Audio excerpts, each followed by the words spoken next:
Assalamualaikum warahmatullahi wabarakatuh. Hai teman-teman, perkenalkan nama saya Humaira dengan NIM 2112200012. Saya dari program studi Tadus Matematika Universitas Islam Negeri Dato Karanggo Palu. Tujuan pembuatan video kali ini adalah untuk memenuhi tugas ujian tengah semester mata kuliah Sejarah Sains dan Peradaban Islam. Di video kali ini, saya akan membahas 3 pokok bahasan. Yang pertama, apa yang dimaksud dengan objek, metode, dan ruang lingkup sejarah sains dan peradaban Islam. Yang kedua, periodisasi perkembangan sains pra-Islam. Yang ketiga, pencapaian peradaban Islam pada masa Khulafaur Rasyidin. Langsung saja, yang pertama, apa itu sains dan objek kajiannya? Sains adalah pengetahuan yang melingkupi suatu kebenaran umum dari hukum-hukum alam yang terjadi, yang didapatkan dan dibuktikan melalui metode ilmiah. Sains dalam hal ini merujuk kepada suatu sistem untuk mendapatkan pengetahuan yang menggunakan pengamatan dan eksperimen untuk menggambarkan dan menjelaskan fenomena-fenomena yang terjadi di alam. Sains memiliki objek kajian berupa benda-benda konkret yang dapat direspon oleh panca indera manusia. Objek kajian sains umumnya terbatas pada fenomena atau proses dalam alam semesta yang dapat diuji secara ilmiah, seperti melalui observasi atau eksperimen. Yang selanjutnya, apa itu sejarah? Sejarah yaitu ilmu yang menyelidiki perkembangan-perkembangan mengenai peristiwa dan kejadian di masa lampau. Sejarah merupakan kejadian dan peristiwa yang berhubungan dengan manusia yang menyangkut perubahan nyata di dalam kehidupan manusia. Sejarah merupakan cerita yang tersusun secara sistematis atau teratur dan rapi. Selanjutnya, apa itu peradaban? Peradaban sering digunakan sebagai istilah lain, yaitu kebudayaan di kalangan akademis. Dalam pengertian umum, peradaban adalah istilah deskriptif yang relatif dan kompleks untuk pertanian dan budaya kota.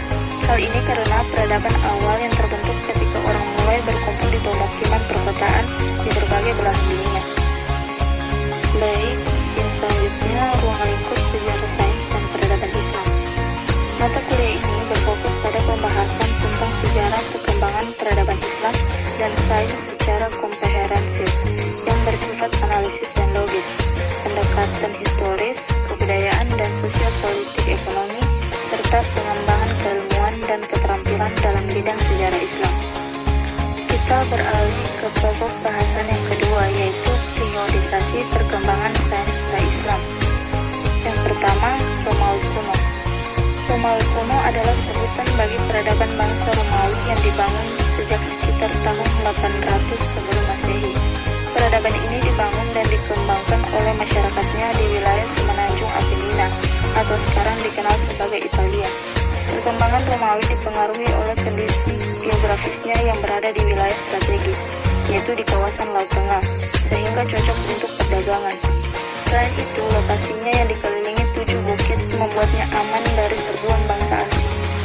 Romawi memiliki iklim yang nyaman dan tanah yang subur untuk kegiatan pertanian. Menurut perkembangannya, pemerintahan Romawi kuno dibagi menjadi 3 zaman, yaitu zaman Kerajaan Romawi dari 750 sampai 510 sebelum Masehi. Yang kedua, zaman Republik Romawi 510 sampai 31 sebelum Masehi, dan zaman Kekaisaran Romawi yaitu 31 sebelum Masehi sampai 476 Masehi. Yang kedua adalah Mesir kuno. Mesir kuno adalah peradaban kuno di sebelah timur laut benua Afrika yang berpusat di daerah hilir Sungai Nil, yakni kawasan yang kini menjadi wilayah negara Mesir. Peradaban ini dimulai dengan unifikasi Mesir, hulu dan hilir sekitar 3150 sebelum Masehi, dan selanjutnya berkembang selama kurang lebih 3 milenium. Sejarahnya mengalir melalui periode kerajaan-kerajaan yang stabil, masing-masing di antara oleh periode ketidakstabilan yang dikenal sebagai periode menengah. Mesir kuno mencapai puncak kejayaannya pada masa kerajaan baru. Selanjutnya peradaban ini mulai mengalami kemunduran. Mesir ditaklukkan oleh kekuatan Kekuasaan Firaun secara resmi dianggap berakhir pada sekitar 31 sebelum Masehi. Baik, yang ketiga adalah Yunani kuno. Yunani kuno merupakan sebuah peradaban yang sangat maju di berbagai bidang kehidupannya. Peradaban bangsa ini pada awal terbentuknya berasal dari suku-suku yang bermigrasi yang datang secara bergelombang ke daratan Yunani. Meskipun letak secara geografisnya dikelilingi pegunungan-pegunungan, pantainya berteluk-teluk, namun keunikan pasang surut air laut membuat letak Yunani menjadi sangat strategis. Letak tersebut memungkinkan pembuatan pelabuhan perdagangan dengan mudah, seolah-olah merupakan sebuah jembatan alam yang menghubungkan daratan Yunani dengan pantai Asia Barat, sehingga tidak mengherankan bahwa pelayaran memegang peranan penting dalam kehidupan masyarakat Yunani kuno. Baik, kita akan beralih ke pokok bahasan yang ketiga, yaitu pencapaian peradaban Islam pada masa Khulafaur Rasyidin.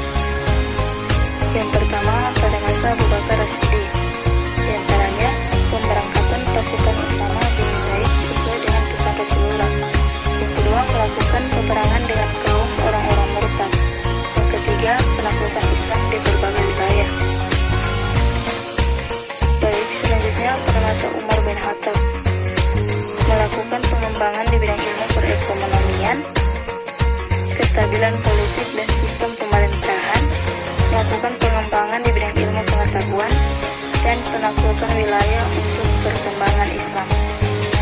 Berikutnya pada masa Utsman bin Affan, yaitu melakukan pembukaan terhadap ayat-ayat Al-Quran, renovasi Masjid Nabawi, perluasan wilayah Islam, pembentukan armada angkatan laut.